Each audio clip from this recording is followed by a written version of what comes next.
আসসালামু আলাইকুম, good morning সবাইকে। কেমন আছো সবাই? আশা করছি সবাই অনেক ভালো আছো। তো এখন হচ্ছে সকালের নাস্তা বাস্তা।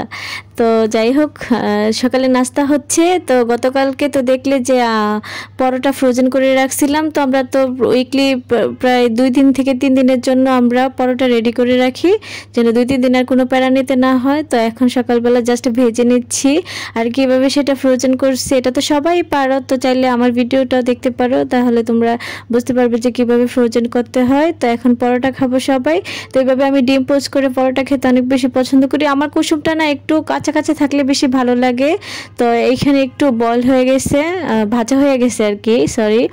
তো যাই হোক, সমস্যা নেই। এখন আমি এখানে কিন্তু 3-4টা পরোটা আছে, 4টে পরোটাই কিন্তু আমি খাবো না, হাদিয়াও খাবে সাথে, আর রুসাফিরও খাওয়াই দিব। এতগুলো পরোটা একটা খাওয়া যাবে না, অনেক মোটা করে পার্ট করে বানানো হয়েছে, তো যার কারণে অনেক মোটা হয়ে গেছে। এখানে 4টা পার্ট আছে, 4টা লেয়ার আর কি, সরি। আজকে সব কিছুই কেন জানি ভুল বলছি, বুঝতে পারছি না কেন জানি।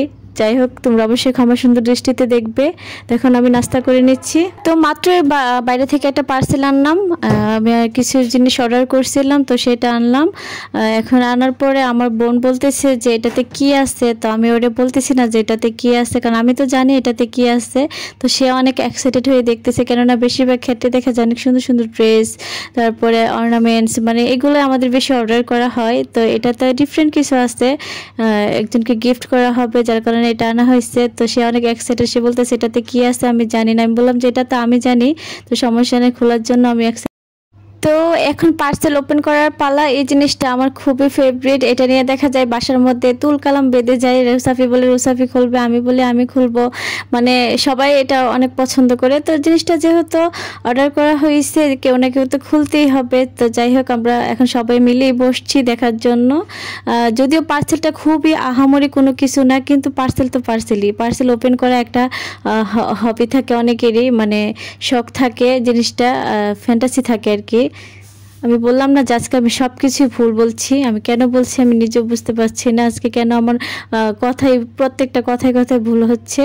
তো এখন আমি পার্সেলটা ওপেন করছি। তো এখন এখানে অনেকগুলা দেখতে পাচ্ছ যে বেবি কিপার সেট, এগুলা বেবিদেরকে গরমের জন্য আছে, শীতের জন্য আছে। শীতের জন্য ফুল হাতা হয়, আর গরমের জন্য হয় হাফ হাতা। তো এগুলো হাফ হাতা, গরমের জন্য অনেক গরম, এগুলো গিফট করা হবে, যার কারণে অনেকগুলো একসাথে 10 পিস অর্ডার করা হয়েছে। তো এখানে দেখে আস্তে আস্তে কুরিয়ার অফিসে থেকে আনতে মানে অনেকটাই বাঁকার তারা হয়ে গেছে, আয়রন নষ্ট হয়ে গেছে। যাই হোক, সমস্যা নাই, এগুলোই তোমাদের সাথে শেয়ার করছি। তো এখানে 10 পিস আছে, অনেক সুন্দর সুন্দর, এগুলো এত কিউট, হাতে ধরলে অনেক বেশি ভালো লাগতেছে। তো একে একে আমি সবগুলো তোমাদেরকে দেখিয়ে দিচ্ছি। যদি এটা দেখানোর মতো কোনো কিছুই না, জাস্ট তোমাদের সাথে শেয়ার করা, রেগুলার লাইফ শেয়ার করি, তো এটাও শেয়ার করলাম। তো এখানে 10 পিস আছে, 10 পিসই অনেক সুন্দর, আর এই কাপড়গুলো অনেক বেশি কমফোর্টেবল, আর এগুলো বেবিদেরকে পরাইলে অনেক বেশি সুন্দর লাগে। মানে আমার কাছে তো অনেক বেশি কিউট লাগে যখন এগুলো পরানো হয়।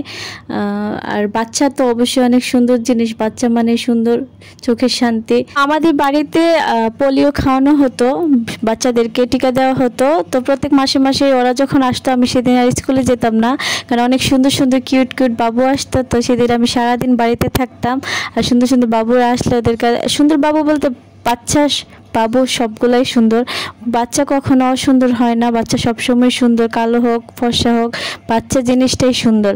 তো আমি প্রত্যেকটা বাবুর অনেক আদর করতাম, গালে ধরে আদর করতাম, মাঝে মধ্যে অনেক ইচ্ছা করে কান্নাও করাইতাম। কান্না করলে আমার কাছে সুন্দর লাগতো যে বাচ্চা এত আমার প্রিয়। আমরা হয়তো নিজের বাচ্চার প্রতি মাঝে মধ্যে বিরক্ত হওয়াটাই স্বাভাবিক, কেননা একটা মার উপরে অনেক বেশি প্রেশার পড়ে যায় একটা বাচ্চা হওয়ার পর। যতই সবাই করুক, কোলে রাখুক, যাই করুক, কিন্তু মার যে প্যারাটা নিতে হয় সেটা কিন্তু মারই নিতে হয়। রাত জাগা, বাচ্চারা টাইমলি খাওয়ানো, তারপরে পোস্টমর্টম ডিপ্রেশন, সি সেকশন হইলে তো কথাই নাই, ওইটার যন্ত্রণা তো অন্যরকম। আমি বলি না যে নর্মালের যন্ত্রণা নেই, নর্মালে আসছে, কিন্তু নর্মালে হওয়ার পর সেটা তো কষ্টটা একসময় নাকি থাকে না, কিন্তু সি সেকশন হইলে তো এটা অনেক বেশি কষ্টের। তো বাচ্চার সাথে সাথে আমার মনে হয় যে প্রত্যেকেরই উচিত বাচ্চার মারও যত্ন করা, কারণ মা অনেক ইম্পর্টেন্ট।